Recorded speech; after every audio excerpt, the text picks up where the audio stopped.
Bismillahirrahmanirrahim. Assalamualaikum warahmatullahi wabarakatuh. Alhamdulillah. Alhamdulillah nahmaduhu wa nasta'inuhu wa nastaghfiruhu wa nu'minu bihi wa natawakkalu alayhi. Wa na'udzu billahi min shururi anfusina wa min sayyiati a'malina.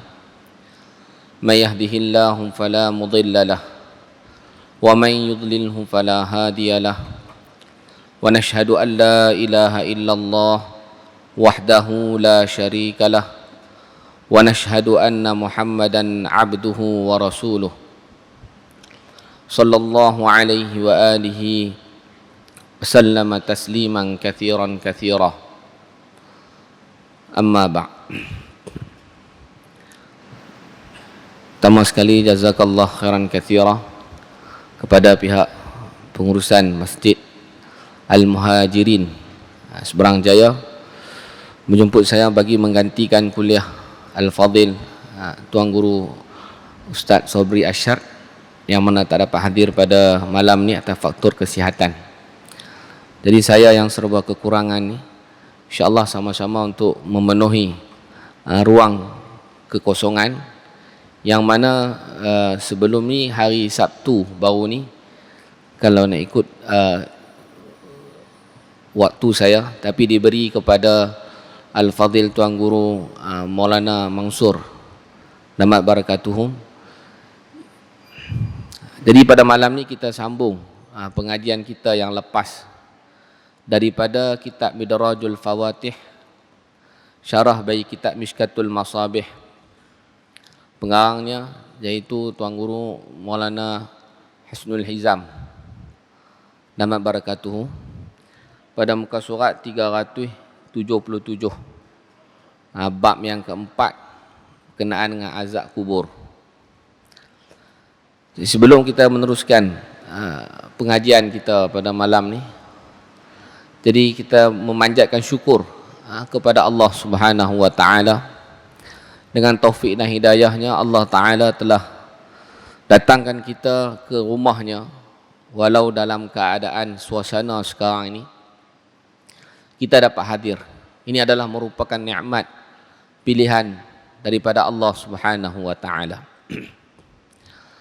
Cuma di sini saya nak ingatkan sedikit tentang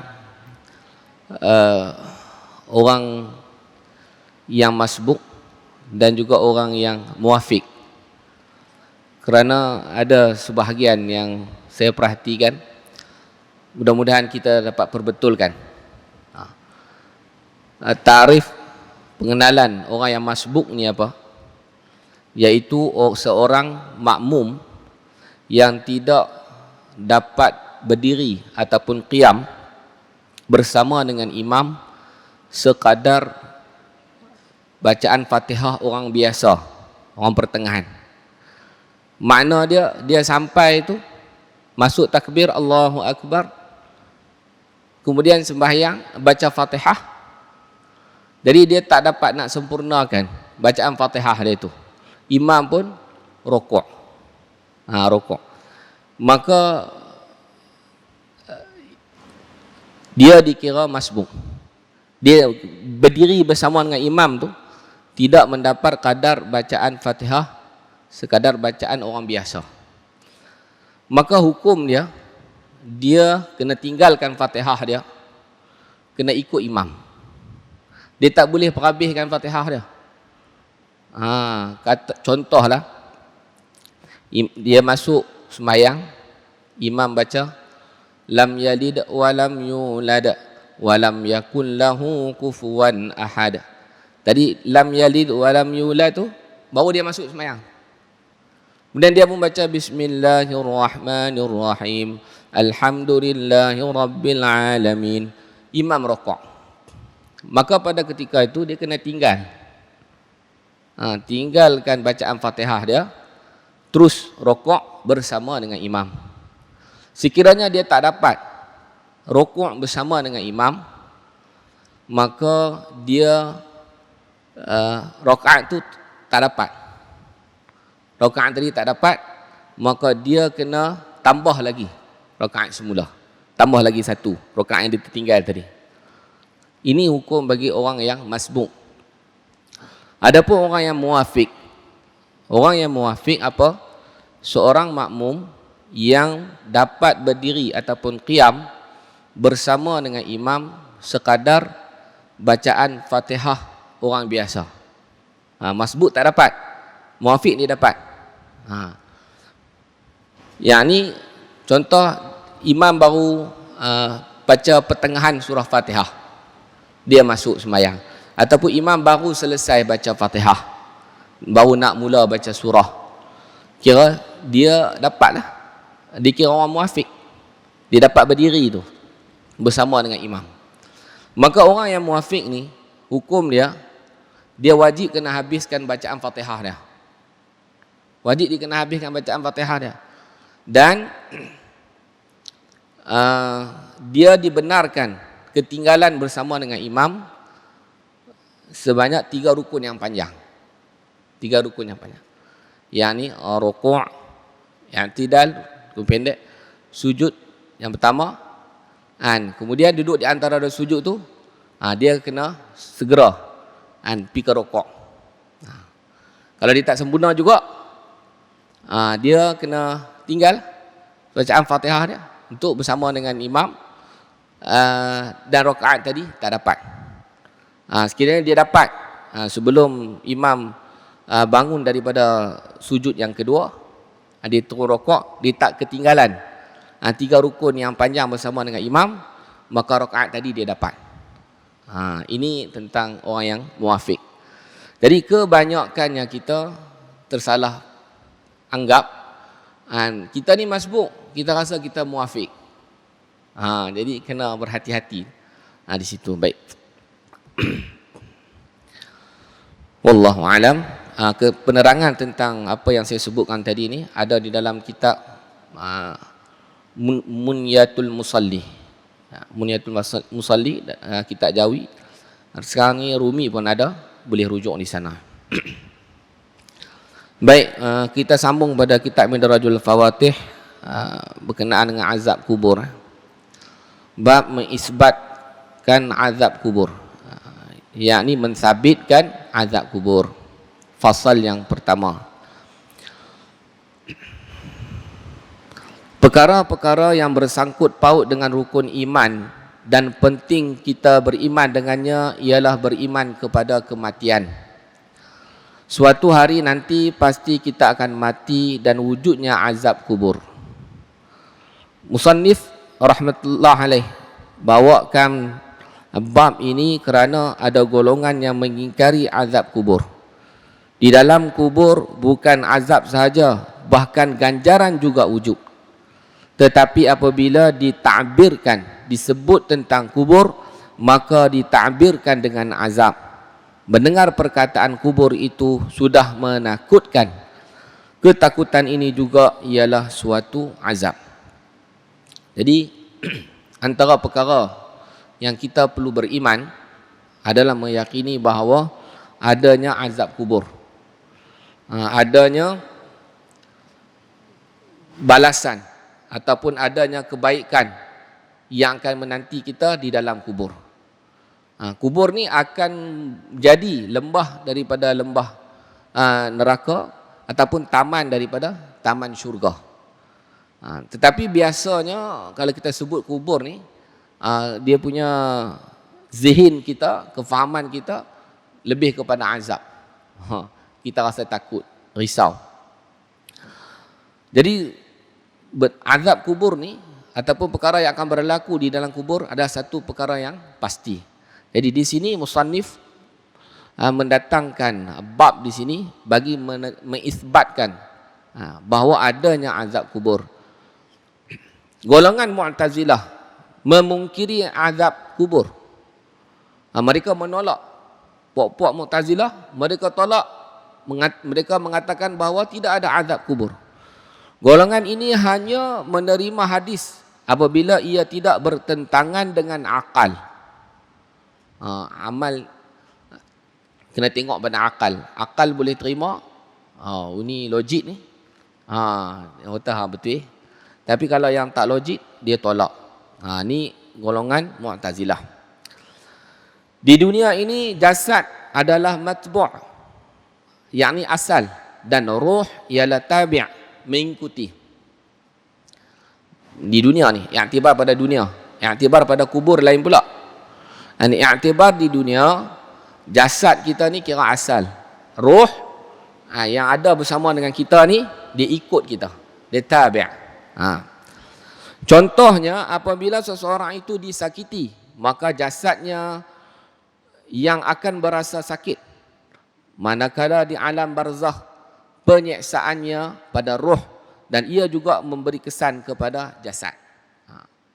Jadi kalau di dunia badan kita sakit, kita akan rasa kesakitan tu.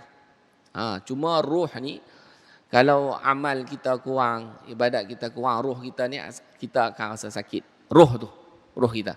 Tapi di alam barzakh nanti, di alam barzakh, penyiksaan tadi, siksa adalah pada ruh, dan dia akan memberi kesan juga pada jasad. Di syurga dan di dalam neraka, manakala di alam barzakh penyiksaannya pada ruh, dan ia juga memberi kesan kepada jasad. Di syurga dan neraka, siksa dan nikmat kepada kedua-dua ruh dan juga jasad. Di dalam syurga dan neraka, dua-dua akan dapat nikmat. Sama ada siksa ke, sama ada azab, sama ada nikmat ataupun siksa, maka dua-dua akan merasainya. Kubur itu tempat simpan jasad, dan barzakh ialah tempat penyimpanan ruh. Allahu Akbar. Kubur kita ni, jasad kita disemadikan di sana. Tapi ruh di mana? Di barzakh. Penyiksaan di mana?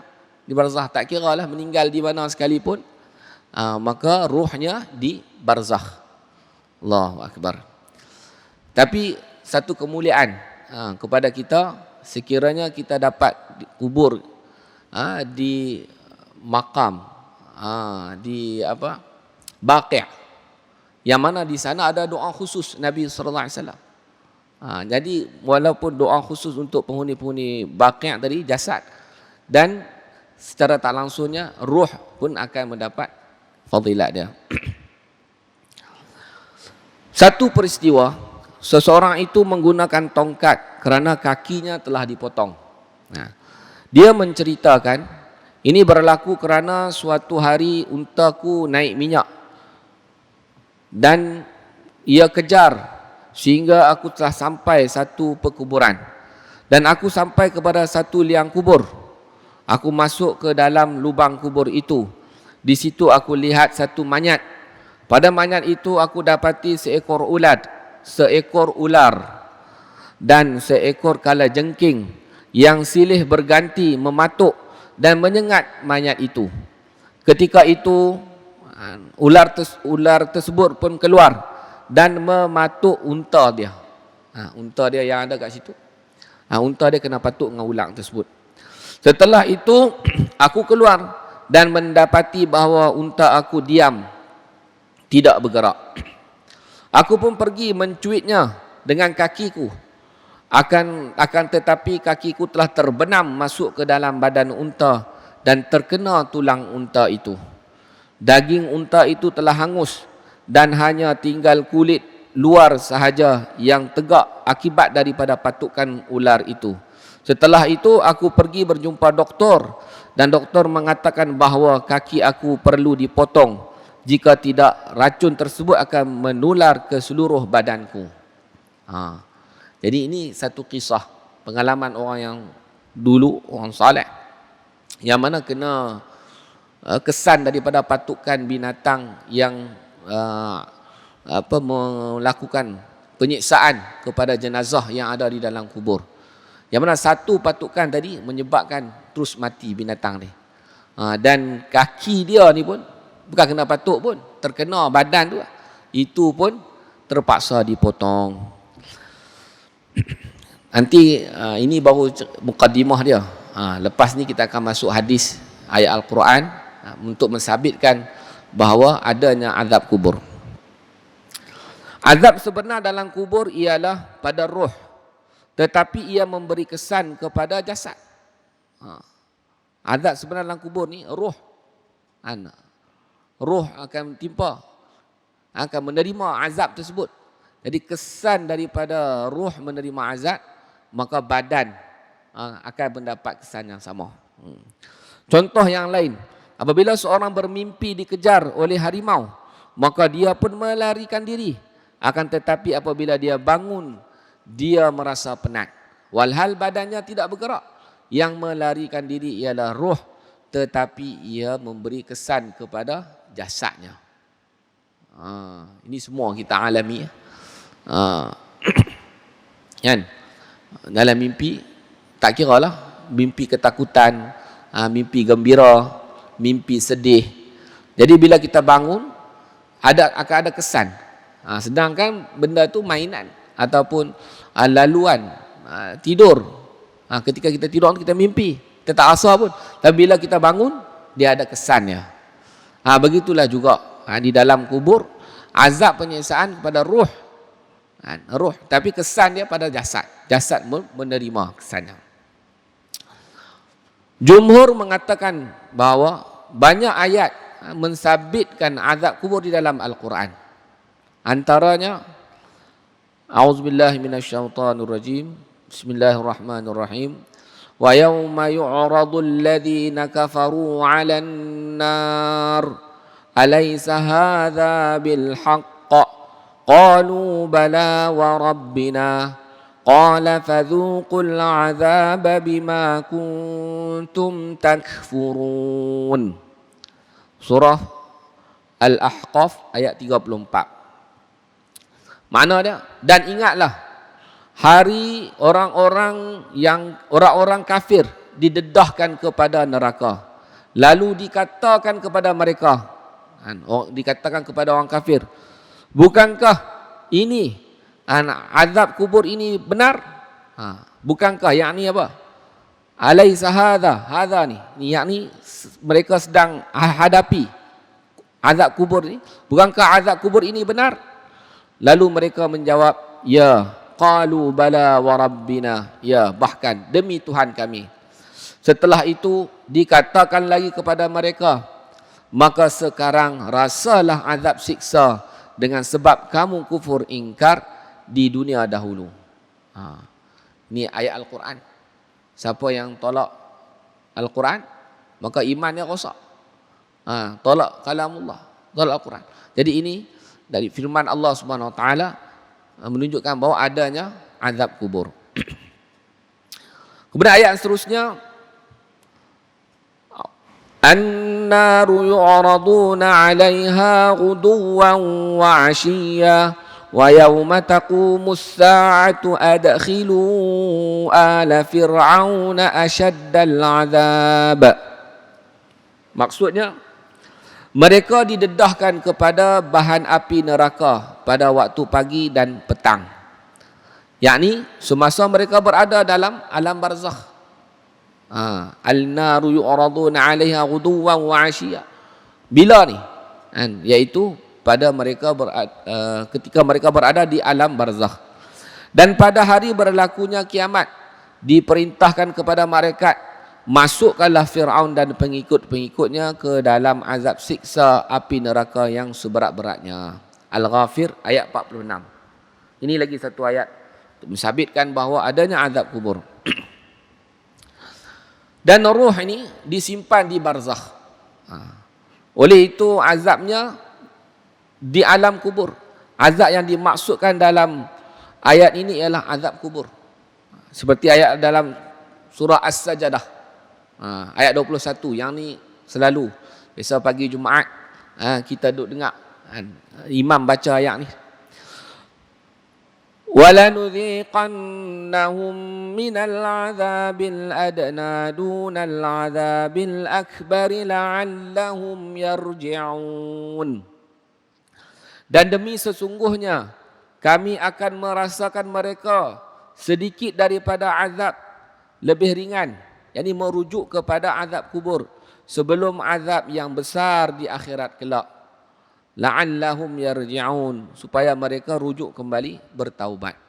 Jadi sebahagian ulama mengatakan bahawa azab yang minal azabil adna ni merujuk kepada azab kubur. Allahu akbar.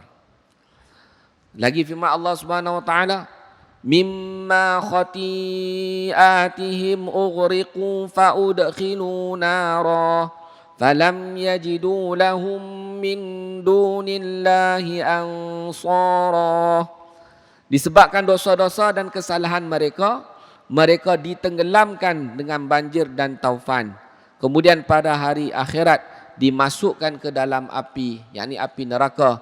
Maka mereka tidak akan beroleh sebarang penolong yang lain daripada Allah yang dapat memberikan pertolongan. Surah Nuh ayat 25. Baik, dalam ayat ni mengisahkan kaum Nabi Nuh alaihi salam yang mengingkari Nabi Nuh AS, tidak beriman dengan Nabi Nuh AS, mereka ni diazab.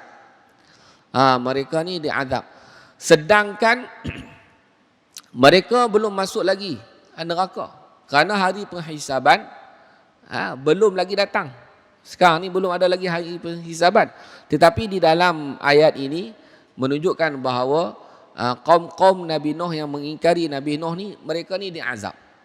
Ini menunjukkan bahawa azab yang dimaksudkan di sini adalah azab kubur.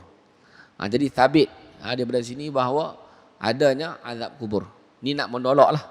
Dalil daripada Al-Quran untuk menolak dakwaan kaum-kaum yang menolak, mengingkari azab kubur.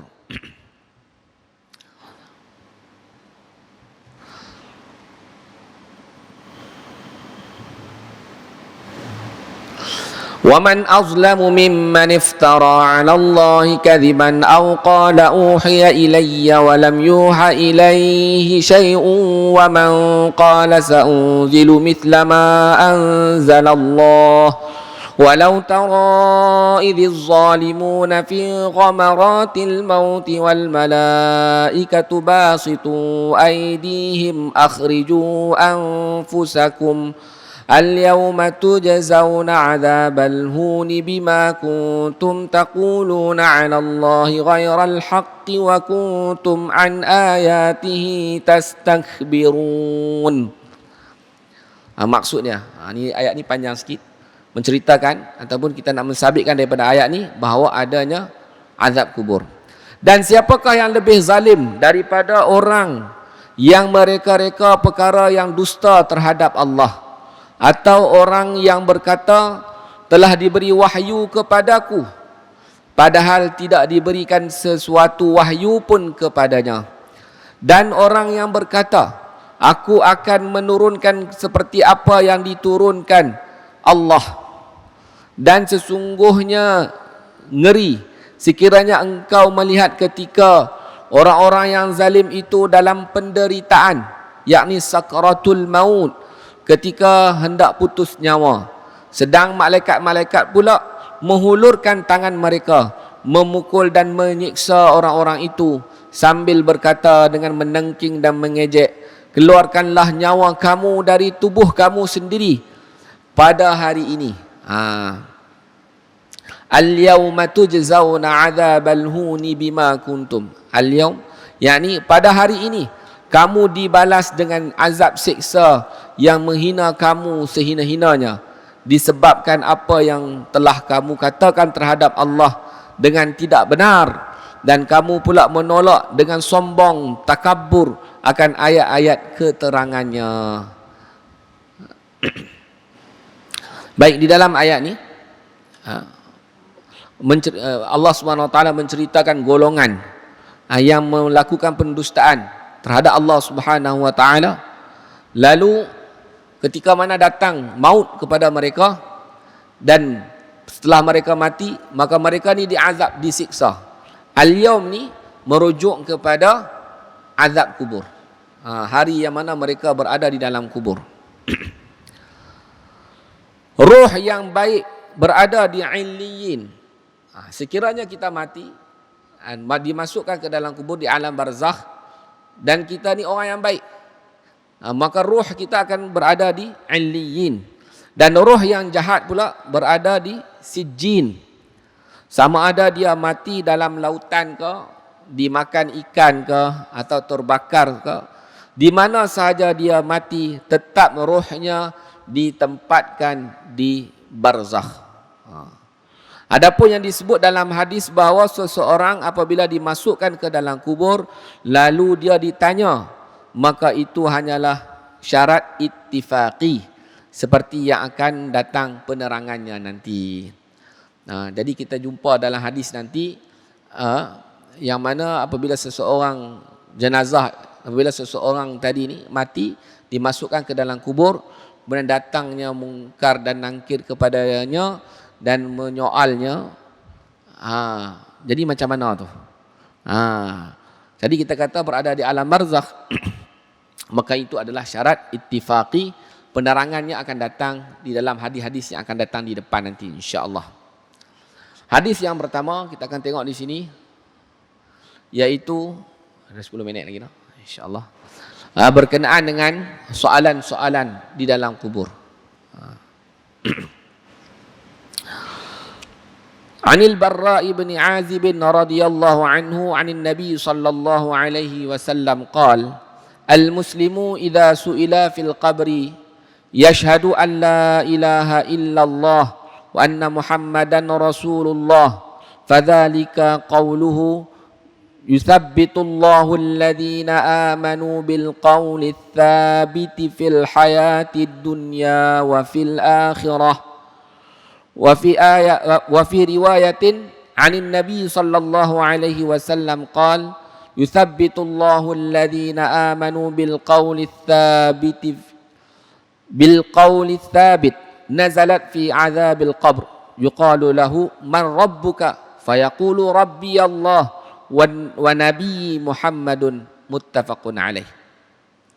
Baik, terjemahan daripada hadis ni, Sayyidina Bara' bin Azib radhiyallahu anhu meriwayatkan bahawa Rasulullah sallallahu alaihi wasallam bersabda, seseorang muslim ketika ditanya di dalam kubur, dia akan bersaksi bahawa tiada yang layak disembah selain Allah dan Muhammad itu pesuruh Allah. Demikian itu adalah berdasarkan firman Allah Subhanahu wa taala, yuthabbitullahu alladhina amanu bil qawli tsabiti fil hayatid dunya wa fil akhirah. Yakni firman Allah itu maksudnya Allah menetapkan, yakni pendirian orang-orang yang beriman dengan kalimah yang tetap teguh dalam kehidupan dunia dan akhirat. Dalam riwayat yang lain bahawa Nabi sallallahu alaihi wasallam bersabda, ayat tersebut yusabbitullahu alladhina amanu bil qawli tsabit fil hayatid dunya wa fil akhirah. Ayat ini telah turun berkenaan dengan azab kubur. Jadi di dalam kubur nanti akan ditanya penghuninya, siapakah Rabb kamu? Maka dia akan menjawab, Rabbku Allah dan Nabiku Muhammad. Ini kisah hadis ni berkenaan dengan pertanyaan sahabat tentang apa yang akan berlaku di dalam kubur. Lalu Nabi SAW meriwayatkan hadis ini, menerangkan hadis ini, mensabitkan bahawa orang-orang yang beriman bila masuk di dalam kubur, dia akan jawab dengan keyakinan yang betul bahawa Tuhanku adalah Allah, Nabiku adalah Muhammad sallallahu alaihi wasallam. Hadis ni perawinya Hadrat Bara' bin Azib radhiyallahu taala anhu. Nama dia Bara' bin Azib bin Harith bin Adil Al-Ansari. Beliau ni seorang sahabat Nabi sallallahu alaihi wasallam. Nama ibu beliau Habibah binti Abu Habibah. Beliau ni banyak meriwayatkan hadis daripada Nabi sallallahu alaihi wasallam dan beliau juga ambil hadis daripada sahabat yang lain, Hadrat Bilal bin Rabah, Hadrat Sabit bin Wadi'ah Al-Ansari, Umar bin Khattab dan beberapa orang sahabat lagi. Jadi makna dia ada juga hadis yang mana dia meriwayatkannya bukan langsung daripada Nabi, dia ambil daripada sahabat-sahabat yang lain. Antara yang meriwayatkan hadis daripada beliau, yakni ambil hadis daripada Hadrat Bara' bin Azib ni, iaitu Hadrat Sa'id bin Muhammad Al-Hamdani, Hadrat Abdullah bin Murrah, Hadrat Abdul Rahman bin Abu Layla dan ramai lagi tabi'in yang lain. Beliau tinggal di Kufah, dia sahabat Nabi ni berada di Kufah dan wafat di sana, meninggal di sana lah, pada tahun 72 Hijrah. Jadi soalan dalam kubur ni, kalau kita ibaratkan pada hadis, ghalibnya dia dalam bahasa Arab. Dalam bahasa Arab. Cuma para nabi dan anak-anak yang belum balik, mereka ni tak akan disoal. Bila mereka meninggal dunia, nabi dan kanak-kanak ni yang belum balik, bila meninggal dunia, mereka ni tak akan disoal. Begitu juga mereka yang disebut secara khusus dalam hadis. Seperti ada sesetengah orang yang mana mereka ni pun tak disoal, sebagaimana disebut dalam hadis. Di sini dia bagi tahu seperti orang-orang yang meninggal pada hari Jumaat atau di bulan Ramadan. Insya-Allah. Orang yang meninggal pada hari Jumaat, meninggal di dalam bulan Ramadan, maka tak disoal. Soalan kubur akan ditanya kepada orang kafir dan juga orang muslim. Sama ada orang kafir, orang muslim akan disoal di dalam kubur. Sama ada orang mukmin yang fasik ataupun mukmin yang munafik. Jadi semua orang nak tanya lah. Allahu Akbar. Jadi kita semua ni sedang menanti ni. Menanti hari tersebut. Cuma cepat dan lambat lah. Cepat dan lambat. Bila? Bila kita nak pergi? Kalau kita mati sekali, paling cepat malam ni. Pagi esok. Pagi esok kita pergi. Tu paling cepat. Paling lambat, Allahu'alam. Jadi yang penting sekarang persiapan. Persiapan kita untuk membina kehidupan selepas kematian. Apa yang kita tahu ni untuk menguatkan akidah kita, supaya dengan ini kita akan menambah lagi persiapan kita, mengukuhkan lagi persiapan kita untuk kehidupan selepas kematian. Sebanyak mana dosa, maka sebanyak itulah azab akan dikenakan. Tertibnya seperti berikut. Apabila seseorang itu melakukan dosa, maka dia akan dikenakan dengan musibah dan kesusahan di dunia sebagai kafarah bagi dosa yang dilakukan itu. Jika dosanya masih berbaki, maka dia akan dikenakan siksaan di dalam kubur. Jika masih berbaki, maka dia akan disiksa ketika hisab di padang mahsyar. Dan jika masih berbaki lagi, maka dia akan dimasukkan ke dalam neraka. Allahu Akbar. Jadi siksaan tu sama ada di dunia dan selepasnya, maka itu adalah sebagai dosa kita. Sebab tu kalau orang dulu, kadang-kadang orang saleh dulu ni, mereka tersalah, tersepak batu ke, mereka istighfar. Kerana mungkin daripada situ kesilapan mereka. Jadi apa-apa yang berlaku, kita jangan salahkan orang lain. Mungkin kerana kesilapan kita. Jadi oleh kerana itu kita bertaubat pada Allah, mohon ampun pada Allah Subhanahu Wa Taala. Sebagai peringatan kepada kita. Orang yang di dunia hidup dengan kehidupan kalimah, yaitu kehidupan yang yakin dengan Allah Subhanahu Wa Taala, maka dia diberi bantuan oleh Allah Subhanahu Wa Taala. Dia akan diteguhkan dengan perkataan sabit, yakni kalimah thayyibah. Orang inilah yang boleh mengucapkan syahadah dan boleh menjawab soalan di dalam kubur. Nabiku Muhammad, sepatutnya jawab Muhammad sahaja sudah mencukupi. Ini kerana terlalu gembira. Seperti jawapan Nabi Musa AS terhadap soalan Allah SWT. Allah SWT tanya kepada Nabi Musa, "Wa ma tilka biyaminika ya Musa?" Apa yang ada kat tangan kanan kau tu wahai Musa? Nabi Musa AS patutnya jawab satu je. Allah tanya satu. Qala hiya 'asaya. Ni tongkatku, ya Allah, ni tongkatku. Tapi Nabi Musa ni oleh kerana dia seronok, zuh dengan berada sembang dengan Allah SWT, jawab atawakka'u 'alaiha wa ahushu biha 'ala ghanami wa liya fiha ma'aribu ukhra. Jawab panjang. Jadi begitulah juga dalam jawapan di dalam kubur ni, bila ditanya siapakah nabi kamu, patutnya kita jawabnya Muhammad, ringkas.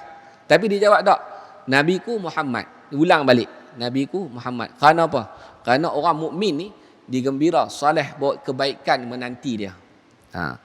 Nabi Musa AS pun menjawab, ia adalah tongkatku. Aku bersandar ke atasnya dan aku memukul dengannya daun-daun kayu supaya gugur kepada kambing-kambingku, dan ada lagi lain-lain keperluanku pada tongkat ini. Baik, wallahu taala alamu bissawab. Apa yang baik daripada Allah Subhanahu wa taala, salah silap atas kelemahan diri saya. Jadi insya-Allah kita akan sambung pada kuliah yang akan datang berkenaan dengan mayat. Jenazah ini akan disoal sebaik sahaja rakan-rakannya meninggalkannya pada kuliah yang akan datang. Kita tutup majlis kita dengan tasbih kifarah dan suratul Asr. Subhanallah bihamdihi subhanakallah bihamdika asyhadu an la ilaha illa anta astaghfiruka wa atubu ilaik. Bismillahirrahmanirrahim. Al-'asr innal insana lafi khusr illa alladhina amanu wa 'amilus solihat wa tawasaw bil haqq wa tawasaw bis sabr. Bismillahirrahmanirrahim. Alhamdulillah rabbil alamin wassalatu wassalamu ala asyrafil anbiya'i wal mursalin wa ala alihi wa sahbihi ajma'in. Rabbana zalamna anfusana wa illam taghfir lana wa tarhamna lanakunanna minal khasirin. Allahumma ij'al jam'ana hadza jam'an marhuma wa tafarruqana min ba'dihi tafarruqan ma'suma. Wa sallallahu ala sayyidina Muhammad wa ala alihi wa sahbihi wa sallam. Walhamdulillahi rabbil alamin.